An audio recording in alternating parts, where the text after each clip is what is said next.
fig lovers. I am a first-year fig fan. I've never grown figs before this year. Started in January.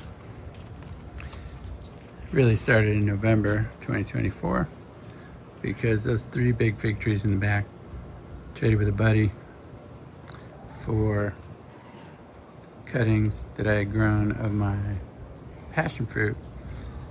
He wanted those. He had extra fig trees.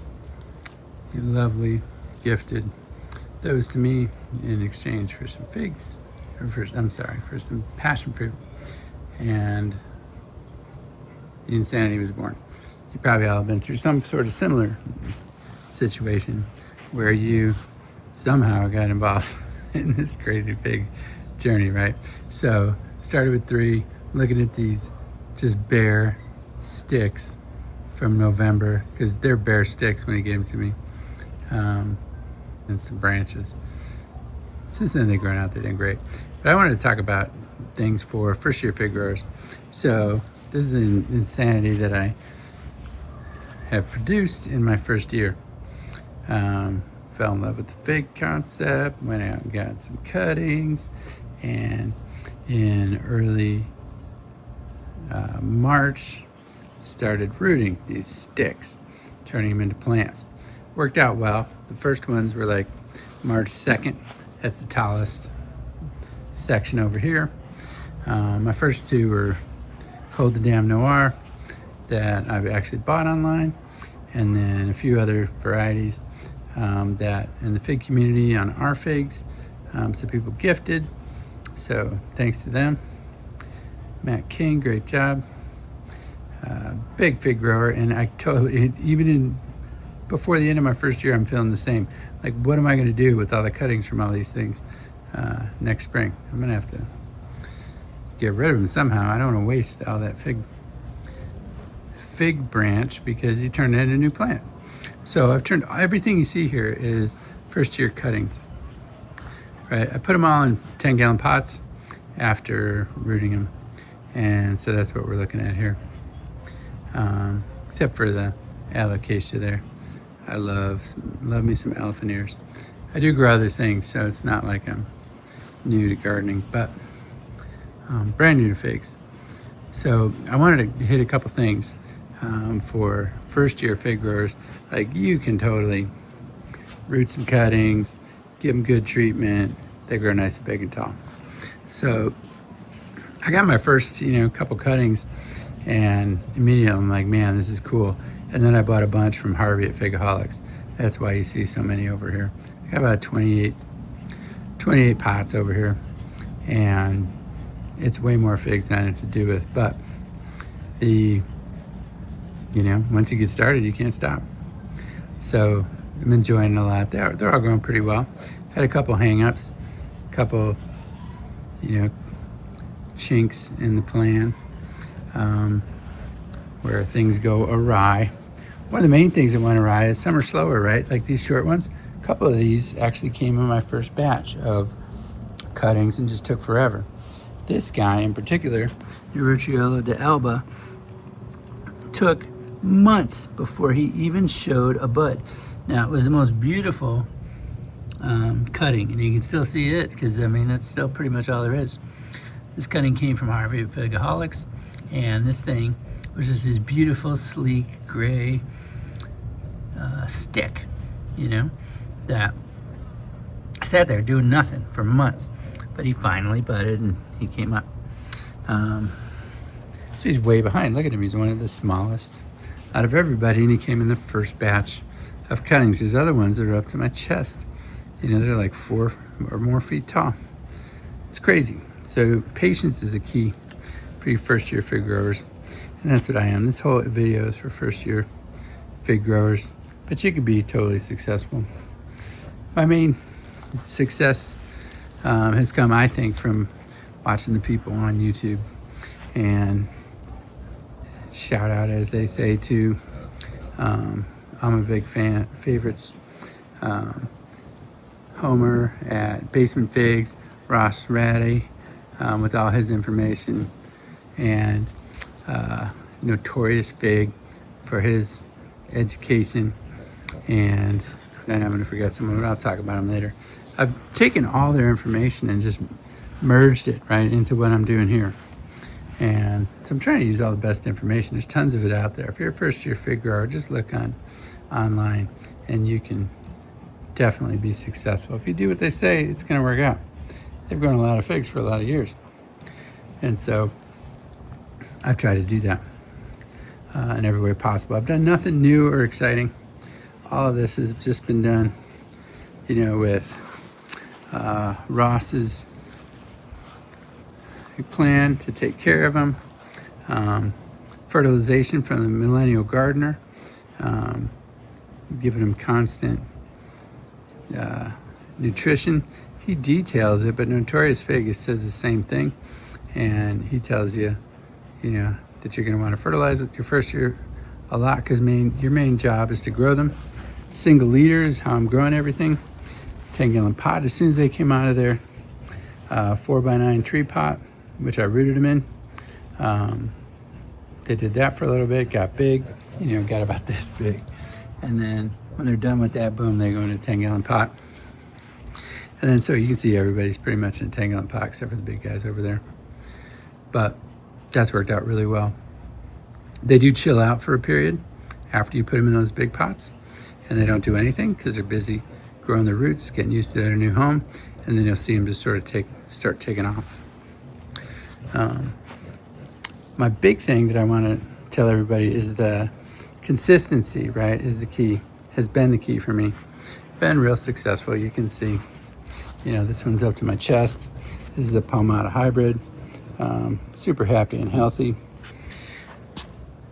It's got figs all coming out. That's all just been done in the last week or two, right? So you gotta wait till July. You may not find that online, but that's just what happens, just because of the weather and all that. But if you stick with the fertilization plan, if you stick with consistent watering, everything will work out okay. Today I organized everybody by height. So you can see this row about 4 feet tall, this row about 3.5 feet tall, 3 feet tall this row, and then this last row shorter, anywhere from 4 inches on the Figo Preto, which is a good story, all the way up to about 2.5 feet tall. My Golden Riverside back in the corner, which is one of my own cuttings that I took from that tree and did it.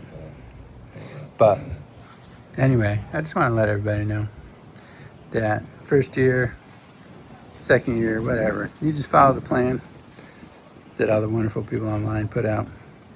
You're going to be successful. So consistent watering has been my favorite thing. As soon as I started doing that, watering them every other day, and then every day as it got to be, anytime it's over 90, I water them every day. But I got tired of that. So I switched to, went and got myself a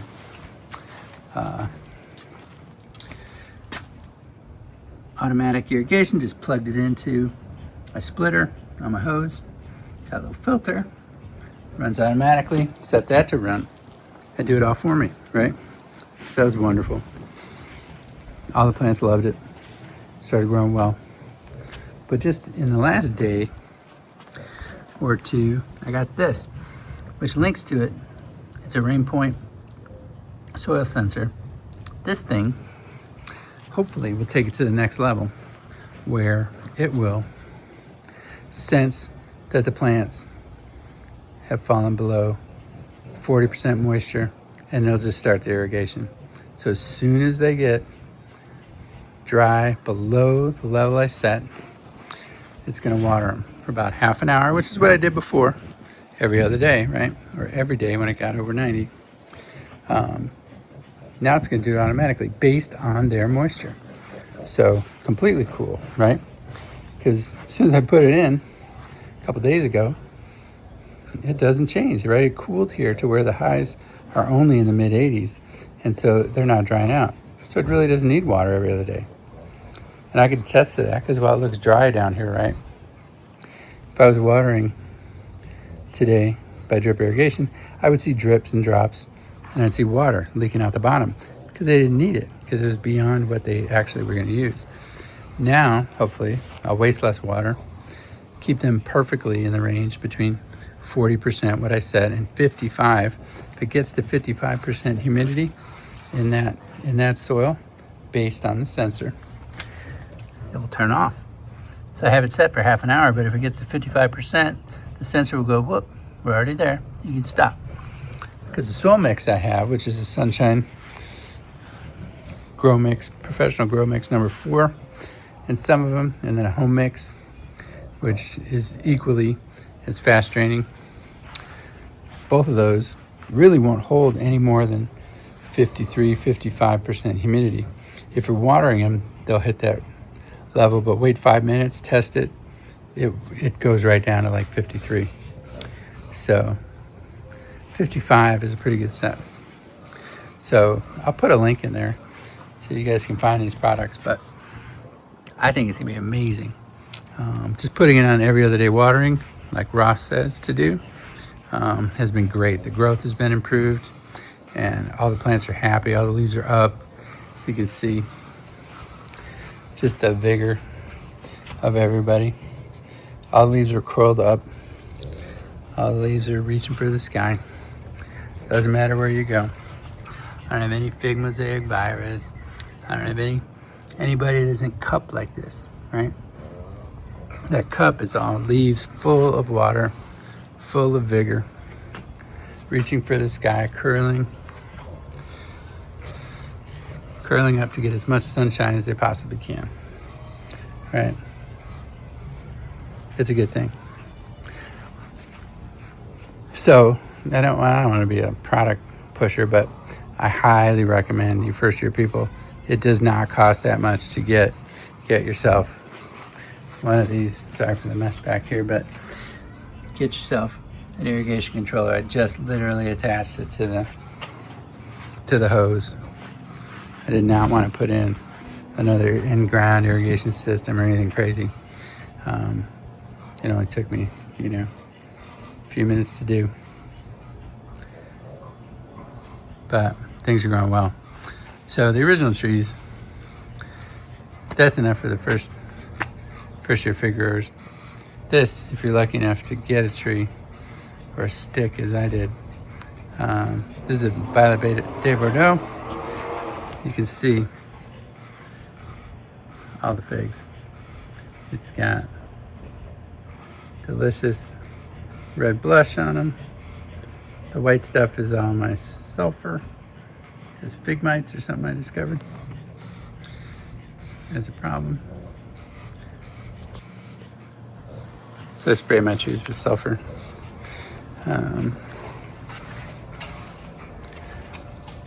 Blackjack Hardy. This is a Chicago Hardy variety. It's got figs on it. So these 3 will give me figs this year. I really don't need to worry about them for my new cuttings. This is a Golden Riverside. Almost every node on this tree is loaded. And it was doing that, it didn't grow much, right? So you can see just new growth in the last week or 2. It's the green stuff. Everything else is lignified. From there down, that whole branch is lignified. It did a little bit of growing in the spring, but otherwise, it's just been sitting there putting on figs. So that'll be nice. We'll eat some of those. Those get big. And then here's a different view. All my figs, about 28 figs. It's been a whole lot of fun to grow them. They grow like crazy, but not exactly like crazy. But a little bit every day. And after a week or 2, you realize, wow, it is taller. I live in zone 10A, California. So obviously everything can grow here. So I didn't have to worry at all about picking varieties. I just picked what I thought would taste best. Right? So sorry to everybody who has to pick things that will grow in their climate. Apparently everything grows here. So I picked things like Palmata Hybrid, Col de Dame Mutante, What do we got here? Partage Romana, Figo Preto, which actually, for the new people, when I cut the end off of my Figo Preto cutting, I didn't want to waste it. I thought every little bit of this tree is great, so I threw this little tiny guy, a single node cutting, into a cup, plastic cup with some soil, and it rooted, and the full cutting didn't. So that is a Figo Preto that just came from a single node. And we got Craven's Craving, we got Nutrilla de Elba, we got a Medici Reserve, number 1. Got another Craven's Craving.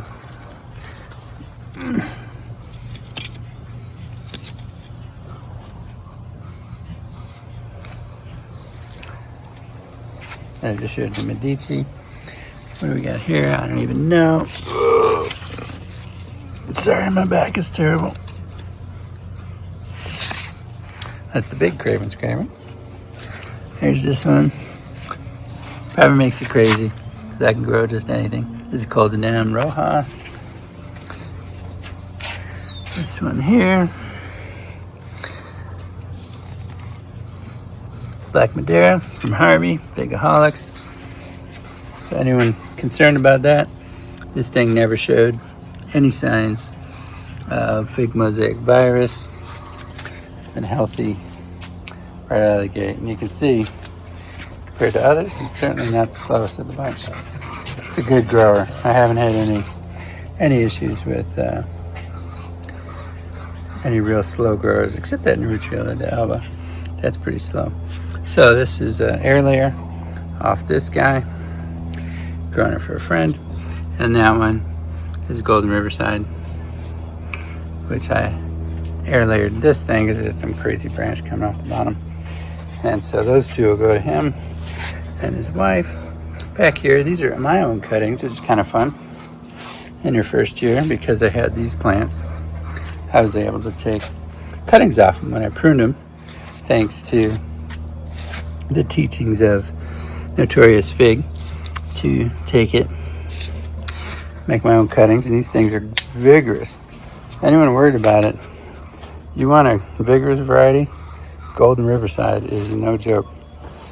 Once it gets set, it grows like crazy. We got back here, we got a bunch more. These are all the big boys over here. Just running through them real quick. Oh, this is a 3-pack. So, tip to new growers, you got to pick your marker carefully when you write the name on it. When I wrote my names on my cuttings and did the cleaning step of the process, when I took them out, there were 3 cuttings that you couldn't read it on anymore. That it took off the marker. I'm soaking them in bleach for 10 minutes. Took off all the writing. So I have 3. This one is one of them. It's either a Col de Dame Mutante, a Pastillier from Bod, or a Col de Dame Blanca Negra. Once they fruit, we'll figure out what they are. So each of the 3 has the same tag. This one here, beauty. Who is this? This one is Medici Historic Reserve, number 3.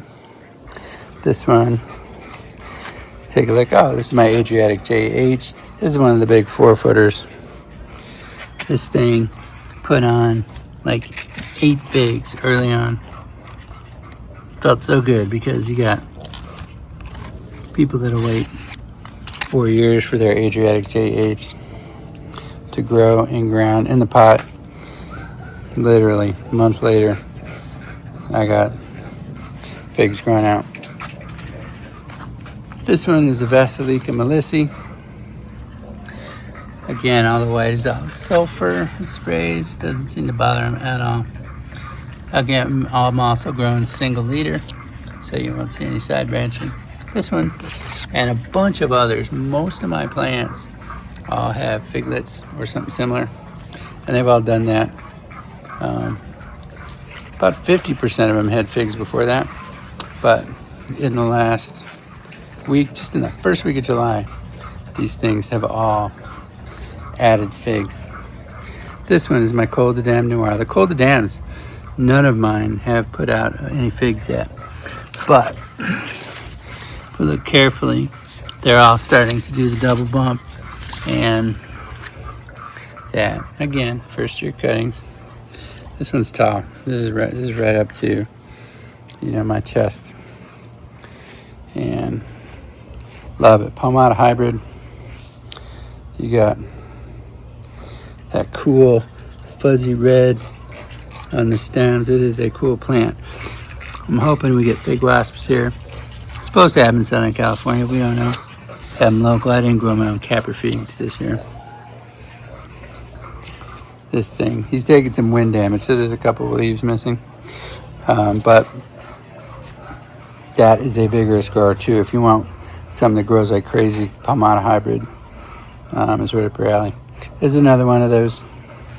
This is one of the Col de Dam. It's either going to be Col de Dam Mutante or Col de Dam Blanca Negro. We don't know. That's one of them. You can see here, here's some damage from the fig mites and stuff. Luckily, I was clued in by this guy. This little tiny guy was the one that clued me in, because the way these leaves were looking, I said, man, that had no real answer to it. And then online, fig mites, Notorious Fig, watch his videos, points out some of the signs and symptoms and ways to cure fig mites. They're invisible, you can't see them. So you literally have to look at the symptoms you're getting on your plants to find out if you got them or not, unless you get a microscope or a loop that lets you look closely. So this is Partage ramata.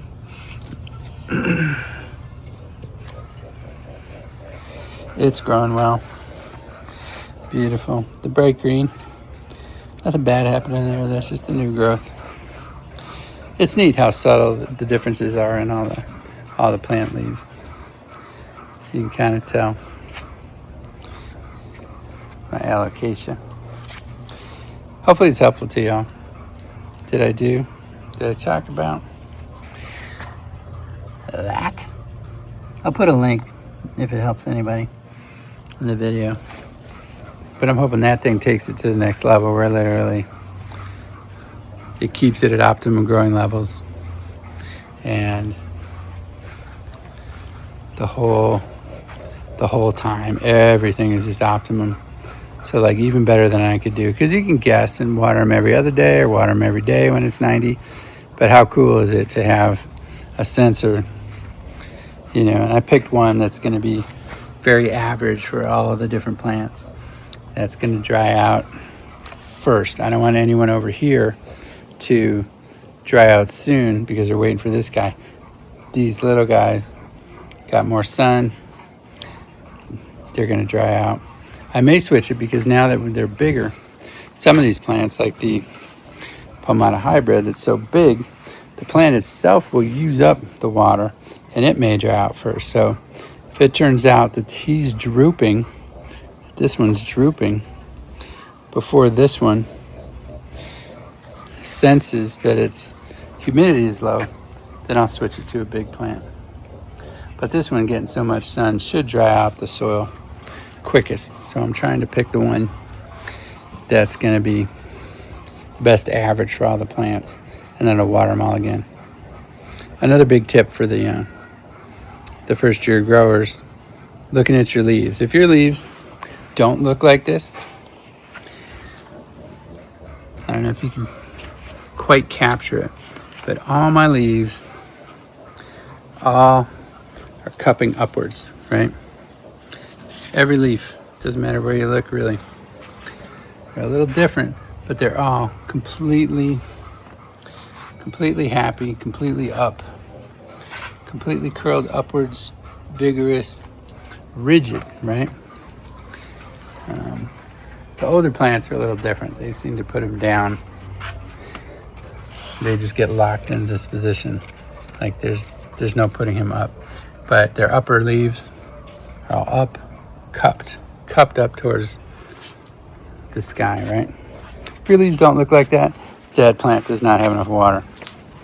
And you should be at the point where you look and you just say, hey, they need water. So get them some water. If you get them water, keep it consistent, you're gonna have a bunch of happy plants. And if you get them on drip irrigation, spend a couple days, dial it in, and get it to the point where that little irrigation box and the app on your phone gives them the right water at the right time. That's enough for now. Take care and be successful.